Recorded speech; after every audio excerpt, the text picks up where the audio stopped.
Salut tout le monde, donc troisième vlog par rapport à l'argile verte. L'argile verte, un super game changer, très efficace. Donc voilà, je vais vous parler d'une utilisation que j'ai faite un jour en voie, je crois que c'était en voie externe. Donc voilà, j'étais parti en vacances et puis je pense qu'il y avait énormément de touristes et je pense que j'ai dû choper un genre de virus, un genre de SRAS, mais assez puissant, très puissant. Et enfin, je sais pas, j'ai entendu parler que c'était en Asie, il y avait beaucoup de ce genre de trucs là, il existait. Donc voilà, je termine ma semaine de vacances, je rentre chez moi et 2-3 jours plus tard, je sens que j'ai vraiment une douleur très forte à la poitrine, à cet endroit-là. Donc ça allait pas trop et je me dis bon, c'est pas grave, ça va passer. Et donc ça a commencé à m'attaquer, à avoir une douleur ici comme ça, et ça commence à prendre un peu plus.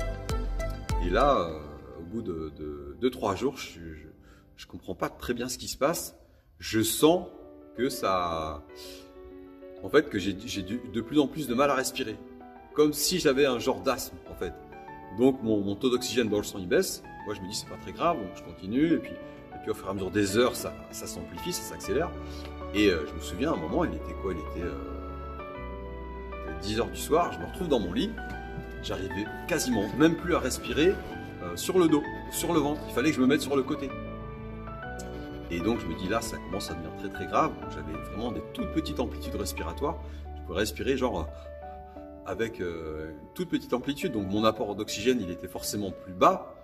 Et je sentais que c'était comme de l'asthme. Alors que moi, j'ai jamais eu d'asthme, à part quand j'avais 3-4 ans. J'ai peut-être fait quelques crises. Bon, après ça s'est arrangé facilement.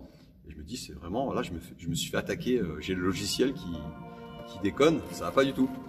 Et à un moment, je me souviens, j'étais tellement au bout de ma respiration, je me disais, le temps que j'appelle les pompiers, putain, ils sont pas loin, ils vont être à 10 minutes, même s'ils arrivent en hélico, ou voilà, même s'ils mettent un quart d'heure à arriver, le temps qu'ils arrivent, je pense que je serais mort, honnêtement. J'avais très peu d'oxygène dans le sang, et puis je sentais que ça descendait, bon. Et du coup, je me dis, tiens, j'ai de l'argile verte à côté de mon lit. Donc j'avais toujours mon tube d'argile verte, je prends mon argile verte et je me fais un petit cataplasme sur la poitrine. Et là je sens tout de suite un apaisement. C'est-à-dire qu'en fait, l'argile verte, elle a agi sur le logiciel mental qui me crée une crise d'asthme en fait.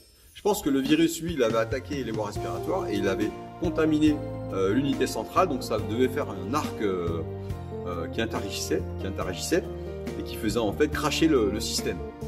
Et là donc j'ai repris confiance en moi, ma crise d'asthme a arrêté et j'ai repris des petites respirations, etc. J'ai repris confiance en moi et au bout d'une demi-heure ça allait mieux, 1 heure, 2 heures, et je crois que j'ai mis, pour récupérer vraiment une amplitude complète, j'ai dû mettre 1 mois, quelque chose comme ça. Donc là, merci l'argile verte, franchement sans elle je pense que je serais peut-être mort. Et donc c'est toujours bien, je pense, d'avoir un tube chez soi, ou voilà, c'est comme un peu comme j'en parlais dans une autre vidéo, l'huile de ricin pour les brûlures, pour les cicatrices, c'est très intéressant. Voilà mon expérience personnelle et j'espère que ça vous servira peut-être un jour. Ciao tout le monde!